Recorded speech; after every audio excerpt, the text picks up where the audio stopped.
Testing 1 2 3 4 5. Testing 5 4 3 2 1.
Welcome. Good morning.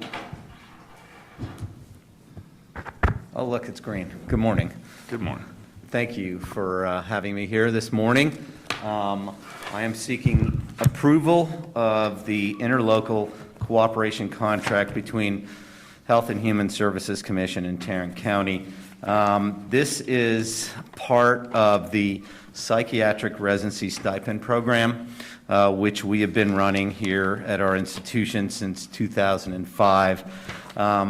This stipend is a grant that provides support for training of our senior psychiatric residents. We have 3 psychiatric residents, and they split 4 months each in the LCA rotation. This is the local commitment alternative, which is a long-term care unit designated specifically for the most challenging cases, patients that have been committed to treatment by court. And this, the revenue is $90,000 annually, which includes, which is included in the 21 operation budget and proposed for FY22 operational budget, a total of $450,000 for 5 years. This gives access and training to our psychiatrists, our future psychiatrists in behavioral health for the most seriously mentally ill patients treated. Dr. Hurd is the program director, and of course Dr. Podowitz is the chair of the psychiatry. She's not here to support me, but I've read through the entire thing, and I believe it is an extremely important entity for our psychiatric residents, and ask for your approval of this this grant. Thank you, Doctor. Thank you. Thank you, Dr. Miller. Any questions for Dr. Miller on this item? There. I'll move to approve. We have a motion by Dr. Schrader, second by Mr. Bose. All in favor of the motion, please say aye. Aye. Opposed? Motion passes. Thank you very much. That was extremely easy. Thank you very much. I'm going back to clinic. Where it won't be easy. Right, exactly. All right, we'll go back up to item 4, which is CFO report. Ms. Clark. Good afternoon or morning. Let me lower my chair a little bit. I feel, there we go. I really thought Dr. Miller was going to go ahead and give my CFO report, but he left too quickly, so I'll start there. First of all, I want to thank everybody for their time last week as we talked through some major strategies. I think the first meeting for the budget retreat went very well. We appreciate your time. Tomorrow we'll have more discussion in the afternoon that's going to really be focused on some numbers, and we're going to be looking at the top side of the income statement. So we'll talk about volumes and how those impact revenues. I'll let you know what we have about some information on our property taxes. That's a big number for the district. And what we know about supplemental funding to date. But we'll look forward to that. Hopefully you guys have all received those presentations. If you haven't, please let me know. We will also be asking for full board approval on the August 12th meeting for that budget. And you know, I'm hoping we can address a lot of the revenue side tomorrow, and then as we work through and finalize the expenses, you'll see those on the 12th. Great. Before we move on, Sharon, just wanted for everyone's information, we have Trent Petty on the speakerphone. He doesn't count towards our quorum, but he is traveling, so we wanted to have him the opportunity to listen, and Leanne will translate questions for us. So if you all have any comments about Trent, don't speak long and don't speak loudly into your microphone. Yeah, wait till later. Wait till later when we can talk about Trent Petty. Mr. Petty, could you hear that? Yeah. Oh, okay. So now you know the volume at which he can hear you. All right, thank you. Ms. Clark, you want to move to item 5A? Yeah, so the financial report for June was positive. And I've got to tell you, it's very similar to the prior months as we continue some volume recoveries. However, our admissions continue to be down, although you can see the blue line trending upward towards the budget.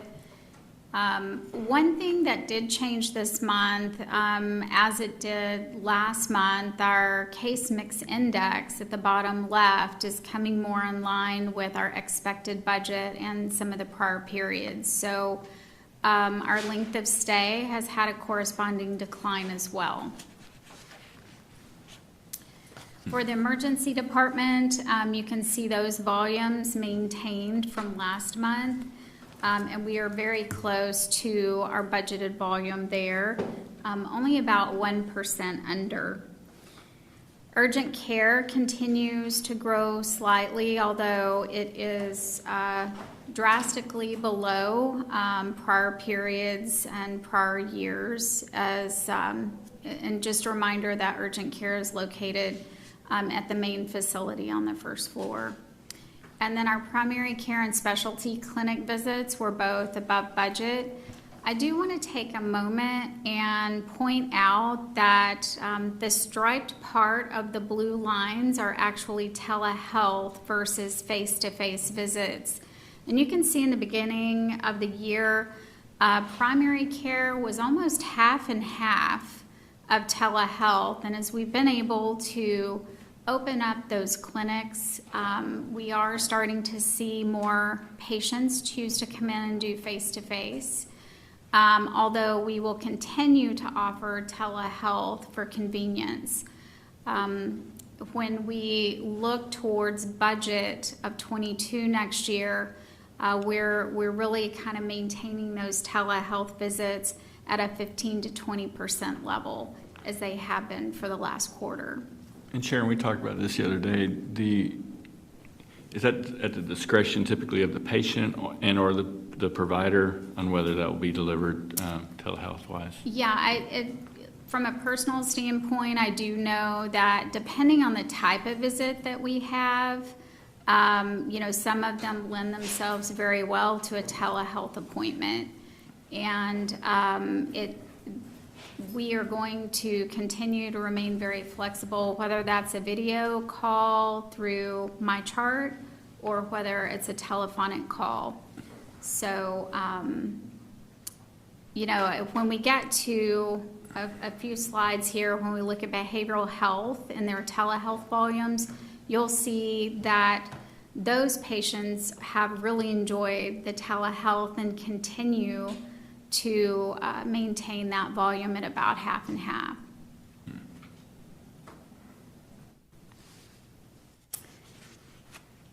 On this page, I really want to focus on the bottom. Our inpatient surgeries have continued to increase. They're just slightly below budget for the month, so that's why the bottom left is marked as red. But outpatient surgeries, we've just about maintained the volume for the last 4 or 5 months, right around the budgeted amount. This month, they're 1% under where we expected them to be when we created the budget. So we do have more surgeries. And you'll start to see this as we go over some of the dollars on the income statement in medical supplies. So on the mental health charts, just an overall observation from a volume standpoint, the last few years have been very consistent for mental health, whether you look at inpatient, whether you look at emergency visits.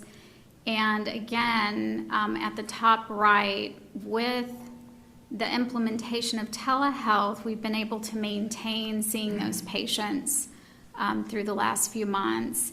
But there is a big difference here. For telehealth, it's about a third on the psych side for their preference for telehealth. And we will maintain the 1/3, 2/3 face-to-face as we budget for next year. Some of our financial metrics, we have about 342 days of cash on hand. About 46 of those, again, in the striped part of that bar, 46 days relates to some of the Medicare recoupment that we will have to pay back, and also some of the CARES Act money that we have on the balance sheet. That's another item that I'll be updating you on tomorrow, where we stand with that and our expectations for recognition. Our FTEs per adjusted patient day at the bottom right is favorable. We have dropped below last year's actual number of 6.03, and this is a 9-month number, so this isn't just for this month. This is actually the cumulative 9 months, and we had budgeted right at 5.96. Our connection enrollment has leveled off. We are continuing to re-enroll members as their dates have rolled around for reapplication. And just a general update as we work through some of the extended hours for eligibility.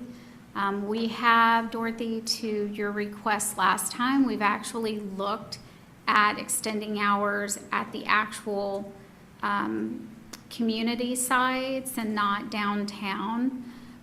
So in about a month, we'll begin to have longer hours till 6:30. At those clinics, we typically in the last appointment at 4:30 now, so that'll be a couple of hours on a weekday. And then on Saturdays, we'll be rolling out Saturday morning, kind of rotating through those 4 clinics throughout the month. So each clinic will have Saturday morning appointments once a month that people can sign up for if that's more convenient. We will be working with communications and rolling that out so people are aware, and we'll do that, and hopefully we'll have some really good feedback from that extension. So for June, it was a favorable month financially. We outperformed our budget. Our income from operations was $13.8 million. Most of that overage, again, has been throughout the year in net patient revenue. We've had some additional payer sources that were not budgeted. Some of the COVID relief programs have continued throughout this fiscal year, but were not budgeted for. The biggest one is the HRSA monies that reimburse us at a Medicare rate for any COVID positive self-pay patient. We've also had a pickup in Medicare UC, and we've also had a favorable payer mix for most of this year, where we've had a higher commercial payer mix than we have our self-pay. One of our big assumptions in this year's coming budget, again, is going to be that we are expecting a slight increase in our self-pay and unfunded population. An increase in actual numbers or in percentage? In the total percentage. So is because our self-pay went down previously that our mix went up on commercial pay? It's not that the numbers are actually changing, it's just the percentages. There has been, through some of our outpatient volume, especially a decrease in that self-pay population. But this month we saw a really big trend in self-pay when you look at just the outpatient access. So part of our budget assumption and our looking forward to the next 16 or 18 months is we're going to continue to see the return of some of that unfunded volume. It does have a negative impact in our overall financial situation, so we wanted to make sure to include that for 22. So we've had some really good positive things happen from a revenue standpoint. Our retail pharmacy is incredibly busy, especially downtown.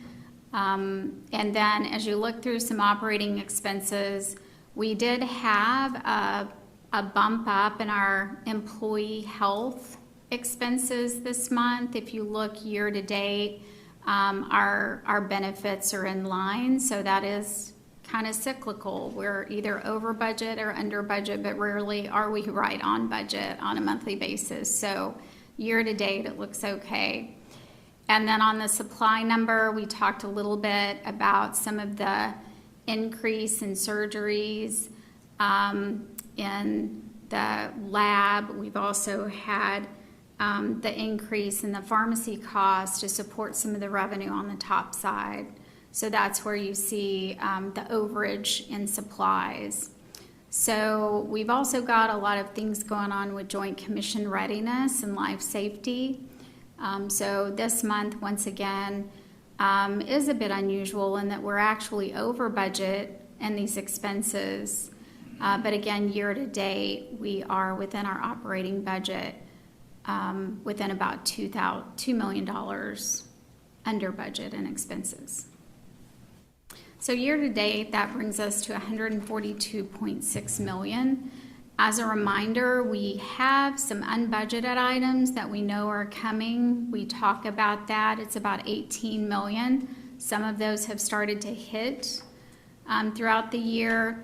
As soon as we get through these budget discussions, we will start to talk about where we think we're going to end up this year. And I do expect that we'll end up well over our budgeted amount.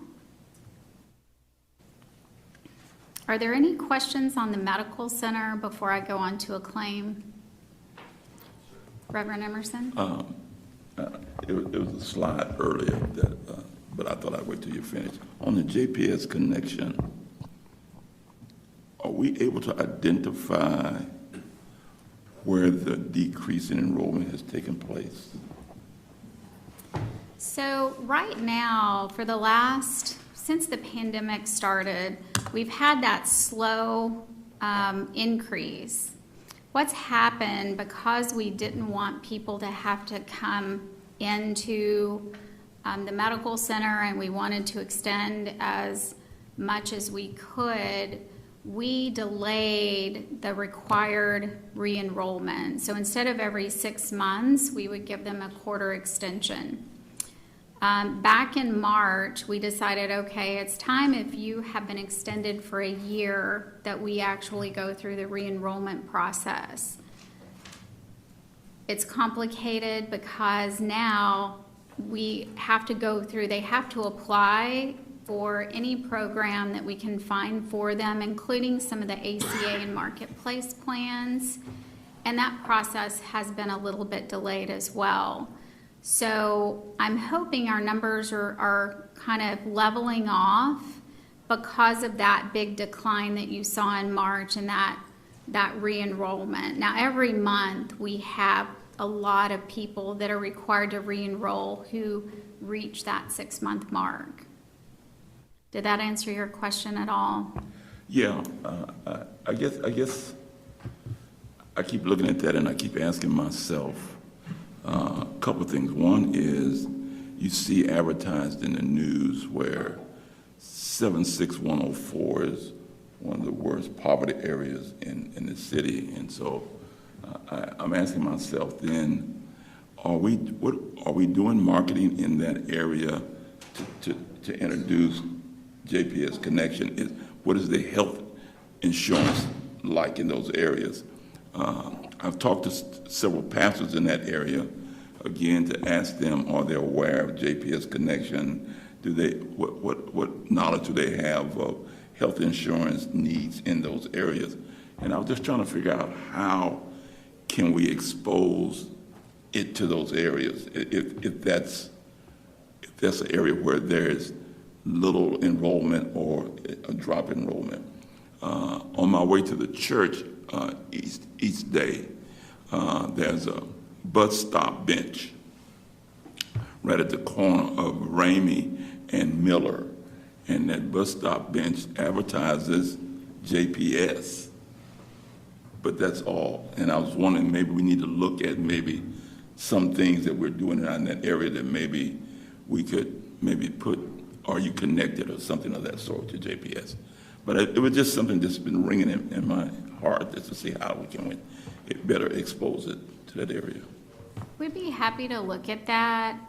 Let me follow up with my group, and I'll kind of loop in communication with that as well to see if we can not only, say JPS and Reverend Emerson, that's good feedback, because what we're doing over the next 4 weeks is not only advertising the longer hours, but kind of going back to the basics as requested of here's the connection program, and here's how, here's who will probably qualify, and let us help you find the right plan for you. So we can loop that into the overall re-communication of the program. I agree with you, though. How can we focus on certain markets that are really underserved that would really benefit from connection? Do we have anyone under JPS that would go out, like a better word, like an FMO? Are you familiar with that term? Field marketing organization? Because if you sign with, a MA plan, or MA plan for Medicare or managed Medicaid, sometimes the insurance would allow a certain budget to be able to hire people to convert them. And, we should have a budget for enrollment or marketing so that, they can do advertising or get in the journal or speaking panel type thing to bring them in. So I'm not sure if it's something that we should look for 2022 budget to form that underneath the operation for the connection program type thing. So eligibility, just, I know you're aware, but eligibility is also qualified to inform patients about the marketplace plans, and we do go through, we're not just trying to enroll them in connection, we're trying to find them major grants or Medicare, Medicaid, ACA plans that could fit them well. So we can visit offline and see what you may know specifically that we can start to loop back in. That'd be interesting. I think it's one of those things, if we define early on, we can run through compliance and all that stuff, maybe, a gift card type thing, but let it activate only if they show up at like a Walmart or something where they actually don't, because when you deal with gift card, you have to be very careful because some provider may keep them just untraceable. So you may want to have a third party to give it out, say, hey, enroll into our connection, go do your visit and everything else, but here's the card. But the only way you can activate that is through a third party, so show up at a Walmart or at a Walgreens. So we hands off from that operation, and the doctors away from the doctors, because that card has zero balance until they show up at that place before you load it up with $25 or $30 gift card type things. I've seen it done, and it may be effective for us to do it that way too. Okay. One last thing. The guidelines to qualify for JPS connection, are those guidelines developed by us, or are they a federal guideline? So the eligibility criteria are, it's a policy that you guys do approve. And those are defined, and I'm going to go out a little bit out on a limb here. They're defined by somewhere between the county, JPS, and the board. But that is a board-approved policy. Now, when we look at the scope of services that are performed, when we look at do we cover a certain service, a good guideline from my standpoint is this a Medicare covered service? But we define the scope of service as well. So we may add services, we may not have 100%, but well-defined scope of service. Within that, we also have to look at the primary care side of things and those physician agreements that are in place to provide professional services for that population as well. I have some suggestions, but I'll talk to the chair of the Finance Committee first. But on the eligibility side, it's also based on federal poverty levels, right? I mean, a certain percentage of. Yeah, that's Yes, That's it not is. covered by Medicaid or something like that, right? Correct. Yeah, so there's a federal poverty, it is a guideline, so it's not like a hard number. It's around 125 to 135% of federal poverty guidelines, and those change every year, but they're relatively constant. And we also make sure that they are a Tarrant County resident Right. as well. So there is some broad guidelines that we do make sure. I think part of the struggle that we may have is that sometimes they appear to fit into the criteria, but our policy will prohibit us from providing the care for certain population also as well. So that is always a concern to see if it's time to revisit, because some of the concern that mandate on us does not mandate the county on the same policy level. So.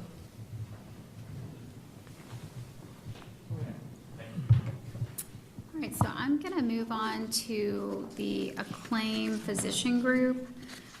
We have about a 1% overage in the encounters per month.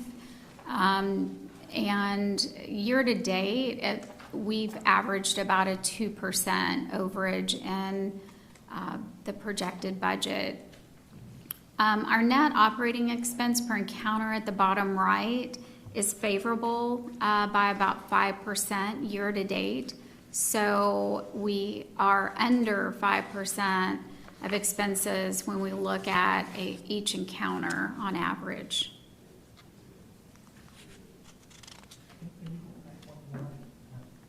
To this one? Well, you see managed Medicaid 20% and Yeah, there's a Medicaid pending and a traditional.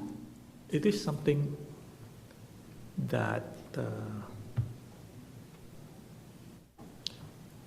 I'm trying to relate to see, but I can't tie that in yet, but maybe down the road we can take a look at, because if they see the doctor more than the hospital, which is a good thing, because our program start to work a lot better than it was a few years ago.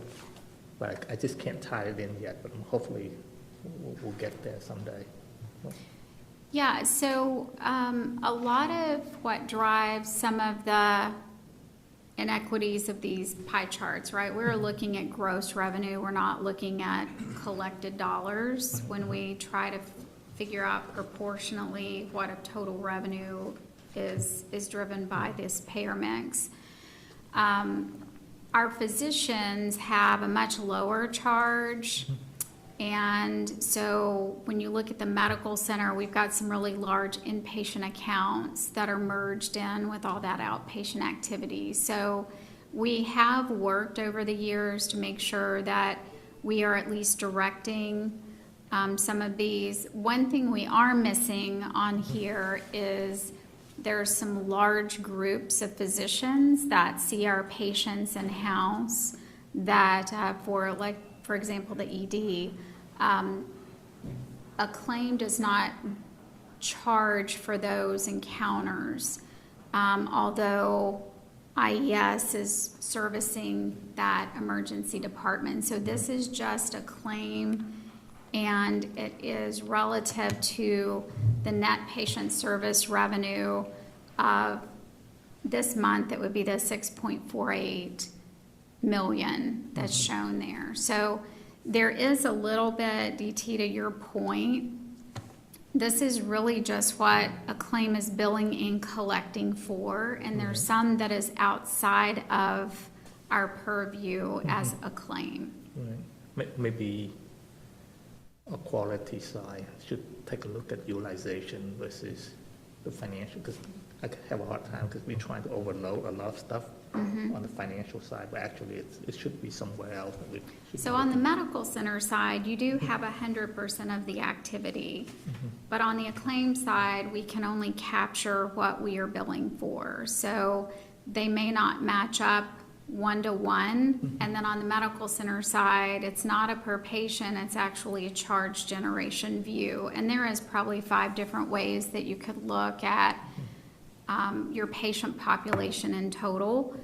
But at least through the financial statements, I'm picking up gross charges. What, just for the future, when we look at, as we move more and more data to it, when we look at utilization, all that stuff, should that be under finance, or should that be over quality, or should that be planning, or how do we float it up later on when we have more information to be able to? We're still having some discussions on that. You know, we've talked about certain utilization areas in finance, and the discussions that we had at that point in time is it would likely move into a quality. It may move into a planning. So we still need to discuss and decide that. It really depends on what data you're talking about. If it is more towards utilization, it may be a planning discussion. If it is more about outcomes, it would probably fall more into quality, but I'll leave that up to Robert and the board. Because I want to make sure that when we look at them, we look at them from utilization, but also from cost containment perspective, but also look at outcome, because that can be a tricky. Yeah, and you know, again, this is one view, and we're just trying to figure out, at least my goal in this chart is that you understand what the composition is on the financial statements. And it's not a one view only, but for finance, I think this is the bigger driver for what's happening on the financials up on that top side for net revenue. It's yes, but it creates a different question for me. Right. Because when you look at gross billing, we're not looking at net billing. Correct. So we don't know, because if they don't show up, that's a good thing, but it may be a bad thing. So if they don't show up because of COVID, the disease progression still on the rise, but we don't know. And we are still developing some of that reporting. You guys heard a little bit about it last Friday. And again, that is a different view. So I don't mean to insinuate that this has to do with the quality or the utilization side. It's just one view from gross revenue. I guess what I'm missing is somehow we're looking at the big overview, but we don't see all of the utilization. I know it's on utilization, but how it all ties together. We're just looking up here at the big piece, but we aren't looking at any of that other information that we're talking about. We're looking at it from utilization of JPS connection and all of that. So I think until we get that piece, even though you got this gross charges, we really won't be able to see what we're actually doing until we break it down a little bit further. Correct. I think part of Acclaim needs to have more information for us in terms, because we don't know the volumes driven is actually how many are we assigning? What's the panel, right? If we have 42,000, that's assuming if we got lucky, 70% of them actually show up. And out of that 70%, that's 42,000 show up. How many are we attributed to which doctor? Are they at national level or are they at lower? And then we can overlay the severity of it and see, it's a good thing they show up or they don't show up. Right, more of a care management look. Right, Yeah. and then staffing also as well, right? And funding of those transactions, because we're looking at the premium that we're spending on the patient type thing. I think under the Acclaim, that one of the deals that we've been trying to look at is looking at their service line and developing that so we can see the cost. That would include the pound. Right now, you get encounters, but it's not showing, when you look at the service line, who's doing what, so it's kind of confusing. So now that we have someone on board, that is one of the deals that, as the chair of that committee, that we're going to be driving that, and I think that will help you, okay? Thank you for the comments. All right, so for Acclaim, they ended up about $1.3 million ahead of their budget, so at a 2.0 million investment there. When we look at their operating revenue, they are having, even though they're ahead on their encounters, there's also other positive effects as we return to face-to-face, and as surgeries regain, there are some higher charge per encounters that are helping this revenue overage of that $672,000. Salaries and related expenses are at a positive variance, or a favorable variance at 11.7 million. And so total operating expenses are about $600,000 favorable. Year to date, Acclaim is outperforming their budget by a little over $9 million, about $1 million a month. On a consolidated basis, I do always like to point out the year-to-date as we're performing from operations. Right now, we've talked about the medical center at 142.6. We've talked about the investment that we have in Acclaim of about 27. So from a consolidated standpoint, we're at about $115 million. Compared to our budget of about $55 million. Are there any questions for me? Any questions for Sharon? Okay, so I entertain a motion to accept the unaudited financial report from Ms. Clark. Motion by Reverend Emerson, second by Dr. Schrader. All in favor of the motion say aye. Opposed? Motion passes. Thank you, Sharon. You're still up. Item B. So item E, I am requesting approval of a Baxter Healthcare Corporation contract. This supplies all of our IV and fluids, heavy on the pharmacy side. So these are very specific items. Prior to this amendment, we had a committed purchase value of $225,000 on a very specific line item for nutritional products. This allows us to lower that to $75,000, so it's $150,000 of tangible savings on this contract. And it will continue for a little over 4 years for us. 4 years. 4 years. Now, the total of the contract, the total spend is approximately $1.8 million a year. Okay. Any questions for Sharon on this item? I just have a comment on that. Yes, ma'am. I see us going again, given a contract for 4 years and 5 months. And when I look at their information that we've said to them, our goal is 25% for diversity. When you tell me, go to my website and look at it and see what we are doing, I'm a little damn offended. Because I think that other companies will give you their information of what they are doing. And so to me, it's almost like, and we're going to give you this business anyway, but I don't think enough of your program to say, here's what we are doing.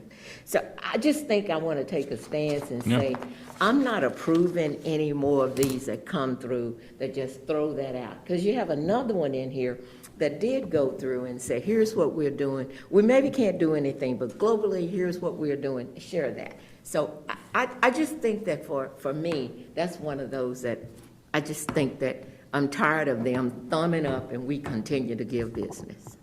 Yep, I don't disagree. Sharon and I talked about this yesterday, this particular one. I don't disagree with what you're saying, Dorothy. The comment you had, Sharon, though, about this one was about there's only like 2 vendors or something like that? So it's a very large contract, and it's got a lot of different supply sources that are going through. There are probably 1 or 2 vendors, again, very large international vendors that could supply everything that is within this contract. But as these all have formulary impacts, the way that pharmaceuticals are ordered, so they are very important and have to be run through the entire organization. If we did break these contracts up, which we can do, this is one of our Vizient suppliers. If we break these up, we would have to be very careful to get the same exact mix of the medication that we're purchasing from Baxter. And Dorothy, I did anticipate a concern about referring to the website, but right now, this would be a really large RFP. We can certainly plan to do that when this contract is complete, or we can. Sharon, why don't you do this? Why don't you look and see what like organizations are doing so that we could compare ourselves to even a THR or a Parkland and see. Mm-hmm. And then I don't have any problem asking Baxter to attend one of our meetings or having their representatives attend a meeting and be able to communicate to us where they are. Okay. And have that communication with them. I do agree. I know Dorothy has expressed this, but others have. If we're going to provide the financial resources to a company of that magnitude, then that company should be sensitive to the needs, particularly of a public hospital. And if they're not, and we do have alternatives, that's why I think it might be good to do the research and find out who others are using. Mm-hmm. Then it might be helpful to be able to go to Baxter and say, you've provided us the services we appreciate or the products we appreciate. However, there's a missing link to what you do for our organization, and we're going to look at alternatives. So, is this something we ask Baxter or we ask Vizient, since they are under the Vizient contract? Vizient should be the one that, to me, Vizient should be the one that should try to enforce that rules for us, right?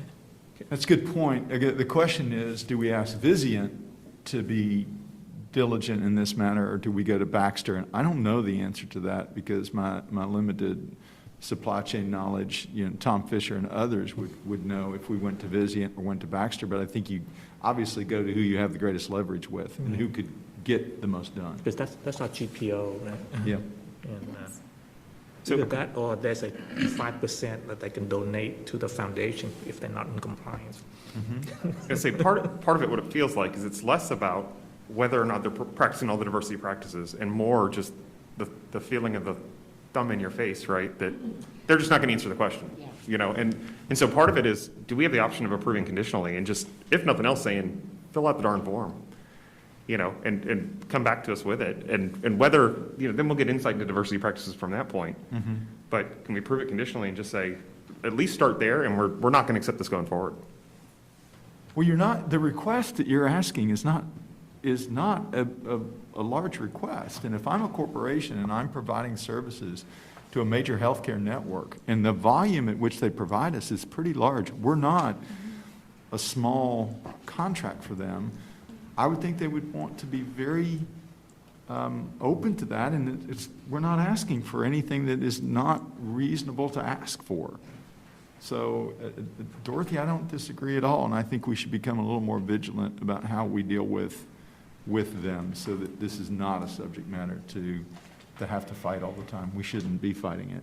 I mean, I think the one that we are approving today, Johnson & Johnson, the one over that Ms. Den is presenting, they took the time to write up what they were doing, showing what they were doing. So I just think that if we're going to have a policy and we're going to continue to do business with you, then you should respect us and say, here's what we're doing. And we continue to let it happen. I agree. Let me ask you this. We, Are we looking for diversity workforce? Because when you deal with a large publicly traded organization, it is very, very hard because one acquisition can throw that number off. Or do we look beyond that and say, let's start looking at your executive first. Are you diverse enough up there? Because if they have diverse, then it will trigger down. But it's very, very hard because running a public company, the number change rapidly. Right. And I'm not sure that that is fair to do business. And, you know, with good intention, they may fall below a certain threshold when they just acquire, they hadn't had a chance to transform and reorganize yet. But the leadership will show what's further downstream more than anything else too. But DT at least disclose that. I guess that's where my thoughts immediately went to as Dorothy's bringing up this point, is just disclose where you're at and at least share that point. But to have this veiled attempt of hiding it or just not wanting to even answer the question, it's more insulting, I think, than anything else, especially as a company who's is a health organization that's trying to promote that. All you're asking them is disclose. okay. Thank you, Dorothy. I was reluctant to bring anything up because like I'm always bringing it up. But we met, and Dorothy and I were in that meeting. We met with Alex, and we talked with Alex about this particular issue. And my problem is, I agree with you, Dr. Schrader, about the thumb. If you could read that we had a proposal out there or a bid out there or RFQ out there, then you read the whole document. And so I have a problem that we now invite you to come in to talk to us about your setup, or if you're a large company and there are changes down the line. You knew prior to submitting your bid what the requirements are at JPS. So you ought to take some initiative to come in and address this. If you know you got a problem, then deal with it up front, as opposed to there's a debate around the board table on whether we approve it or not. We gave you the opportunity, we gave you all the rules. And that's why I have my issue, is that everybody says we're working to do that, but you knew the rules before you bid. And so I think somewhere we need to hold feet to the fire. Is this the problem with the person doing the purchasing? Or is it because they take it for granted because they're part of the GPO list? So they just do very minimum because it's going to get approval anyway, so they didn't take the time to fill it. Yeah. Because if we put pressure on Vision, then Vision will do their job to make sure these people fill it out correctly. So I'm just guessing. I have no clue. But Sure, it's a valid question. Where it is. I'm going to suggest that we pull this item. It's not going to pass. So let's pull this item off and direct staff to go back and talk to the vendor. Okay. Say this is not acceptable. Do we want to pull, or do we want to vote and then send a message? I'll leave it to the will of the committee, actually. My suggestion is we pull it, but if y'all want to vote on it, we can certainly do that too. Can I ask one question, though? Is there an imperative nature to getting this done from a formulary and pharmacy standpoint? Like, are we so far down the tracks that we may be causing patient harm by doing that? No, we still have access to the product. It's just going to be an increased price without the approval of this. So there's $150,000 that's more of a tangible savings in my opinion, but there will be likely an increased cost if we don't go ahead and get this approval through. I'm fine with that. And that's really up to the board. It's not that we're not going to be able to access the product. For me personally, you know, if it's for business reason and we choose not to do it, and the price goes up, that's our choosing. That's us. But them Yeah. not doing it the way that we feel respectful, then if they increase the price, then we know what we need to be doing. Because our text is for them to come back and fill it out properly and get their staff to correctly doing things the right way without increasing the price. I think that's the long-term partnership that we're looking for. But for me personally, if they want to increase the price based on that, go with another vendor, even if we pay higher. Well, here DT is the irony, and I'm not attempting to beat a dead horse here, but when we were going out for bids for our program manager, if you didn't fill out the right forms, if you did not fill out the legal forms, we excluded one of those who could compete for that because they didn't fill out the right financial forms and they did not fill out the needed information on the legal data. So they weren't one of the ones that presented. I'm not a voting member of the board, but I think the board sends quite a message to a vendor that says, we're asking you to follow by the same rules and guidelines that every other company follows. And if you don't want to do that, we'll have to figure out the best action. And to your point, DT, if you as a board wish to pay more, we're going to do that as opposed to being rejected on just basic requirements. So certainly, I think, Mr. Chair, up to the will of the committee. I'll entertain a motion to approve or not approve this item. I move that we do not approve this agreement. Do I hear a second? Second. All in favor of the motion, say aye. Aye. Aye. Opposed? Motion passes. Okay. Thank you. Thank you for the discussion. Thank you, George. A question may come up legally, I guess. Do we have what we have in the minutes why we voted it down, did disapprove it? Can we note that, Leanne, in the record that we're the reasons why, and we can try to restate them if we need to. But Reverend, if I'm a smart company doing JPS, work with JPS, this is live streamed. I'd go back and listen to every comment that was made, and I'd be real responsive.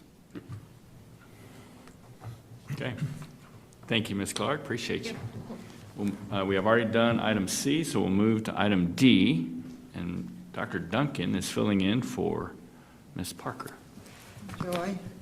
Yes, she's on much well-deserved vacation, so I will And try her to do my vacation best. I just can never do includes as the well as afternoon you. hours. It's just until Noon 5 off, right? o'clock Okay. today. I want to start off by saying to Reverend Emerson, I love your slogan, "Are you connected to JPS?" I think that's amazing. So I'm going to push with our communications team as to how we can utilize that. So we may owe you some monies on that. Got a copy? You don't have to give me credit. Just- Yeah, that was great. I mean, I wrote that one down. I saw him, he just did. He's got it, Good morning. I come before the board to ask for your approval for JPS to continue their professional service agreement with Assured Imaging. Just to remind the board, Assured provides mobile screening mammography in our outpatient settings. They've been a great vendor. This has been budgeted in the FY21 budget. Any questions for Dr. Duncan on this item? Hearing none, I'll entertain a motion. Dr. Schrader, motion to approve, second by Mr. Nguyen. All in favor of the motion, please say aye. Aye. Opposed? Motion passes. Thank you, Dr. Duncan. Mr. Lane, item E. Morning, all. Good morning. How's everyone doing? Okay today? Doing great. So I come before you today to ask for the final $4 million tranche of the $10 million infrastructure budget that the board so generously provided this year. You may recall that two previously approved tranches, one for the redundant chiller project, the other for the structural repairs for the ceiling deck of the underground central plant have been approved. Those are well underway. In fact, the chiller is here and we are through phase 1 on the structural repairs. The final $4 million is for the previously discussed generator project to transition off the old 1972 generators, bring us into compliance, full regulatory compliance with redundant generators with N+1. So they will be on the TXU generators, and we will be operating at regulatory capacity, and we'll have extra redundancy as we hope to have. And that's what this is. Okay, any questions for Mr. Lane on this? There's the incorrect color orange on his tie, I'm sorry about that. UT. Well, I have UT ties I can bring, but Well, I might offend Robert. well, you're asking for $4 million, and this is the best you can do. Okay. Any questions for Adam? I won't do it again, I promise. Hearing none, I'll entertain a motion on item E. Move for approval. Motion by Mr. Nguyen, Second. second by Mr. Bose. All in favor, please say aye. Motion passes. Thank you, Adam. Y'all have a great day. Thank you, too. Item F, Ms. Dent.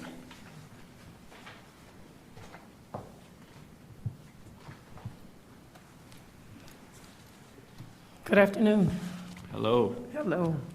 I come before the board today for consideration of approval of a third amendment for J&J Biosense Webster and Tarrant County Hospital. The 1.1 million is approved for FY21. This will be a 2.2 million extension over 2 years. We utilize these products for AICD stents and pacemakers. Okay. Any questions for Ms. Dent? Entertain a motion. Move approval. Motion by Mr. Bose, second by Mr. Nguyen. All in favor, please say aye. Aye. Opposed? Motion passes. Thank you. I love their write-up. Yeah, good. Johnson & Johnson. Yeah. You could send it to the other company and say, Yeah, here's I mean, it was just good information. here's a model. Item G, Mr. Mendenhall. Good morning. Good morning. So I have two contracts in front of you guys today. The first one is a two-part motion for an exemption to bid as well as the contract itself. This is to implement the Epic Cupid cardiology system we have been talking about over the last several months of making sure we're building an integrated system and not just interfaced systems. As we started looking at the marketplace, we have Syngo Dynamics where we do our current cardiology documentation for echoes and for stress and all the structured reporting that goes around that. We can do that with an Epic for much reduced cost. And so this particular contract is for $175,000. And that's the implementation cost. It will not increase our OpEx year after year because this particular product is considered core to what we do within Epic. So overall, there's going to be some significant savings coming from no longer paying Syngo for that particular product. Great. So any questions for Mr. Mendenhall? Okay, entertain a motion on item G. Move approval of the exemption to bid and for the Thank you, Mr. Bose. See, that's how everybody should do it. All of her. We have a two-part motion by Mr. Bose and a second by Reverend Emerson. All in favor, please say aye. Aye. Opposed? Motion passes. Item H, Mr. Mendenhall. So the next one, again, is a two-part for the exemption as well as for the contract. This is for our OBIX perinatal data systems. It does all of our fetal monitoring within our L&D system. OBIX has been a phenomenal partner for us over the last several years. So this contract really is just renewing the software contract that we have with them. They also supply support for all of our hardware that's in there, but the hardware support is included in the software. It's part of the deal. So this is to continue supporting our OBIX perinatal data fetal monitoring system. Okay. Awesome. Any questions for David on this item? Entertain a motion on item H. Second part exemption. You almost got it. second. Second. You're still not his favorite. Two-part. We have a two-part motion by Mr. Nguyen on the exemption to bid and approval of the item. Do I hear a second? Second. Second by Reverend Emerson. All in favor of the motion, please say aye. Aye. Opposed? Motion passes. Thank you, David. Motion passes. All right. Yes, sir. Before you go, Yes, sir. The question I have, we've had this discussion earlier about those who submit bids and not giving us all the information. My question is maybe to department managers. Example David just presented 2 items. Do they review that proposal? I guess I'm asking them. Is there a review of that proposal before it gets to the agenda, or is it going straight to the diversity office or whatever? Because I think some of that could help out if the manager, department manager, is saying to the vendor who's bidding on I see that, hey, you know, before you even get to the deadline, before we even get here. Sure. Right. Yeah. If the process works effectively, that is the way it's supposed to be. It is supposed to go, and all the staff can tell you that they're going to go and make sure that they've done their research on the contract. They make sure that questions are answered before it gets to you all, so they can say they didn't answer this question, or they did answer the question. The staff is always always attempting to be prepared for you. It's not going to come to you without going through a filtering system. Right now, with some of our leadership changes in diversity and inclusion, I think we're lacking a bit in that area, but that's the way it did go, and it ran fairly well when Michelle was here and she had that process running, and we can definitely go back to that and create that, but all staff is going to look through their contracts. They're responsible when they get up here to make sure that they've given it in the best presentation possible to the board.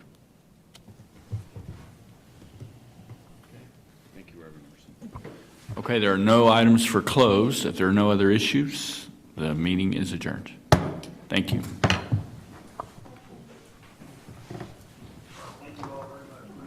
Thanks, Trent. Yeah, there you go.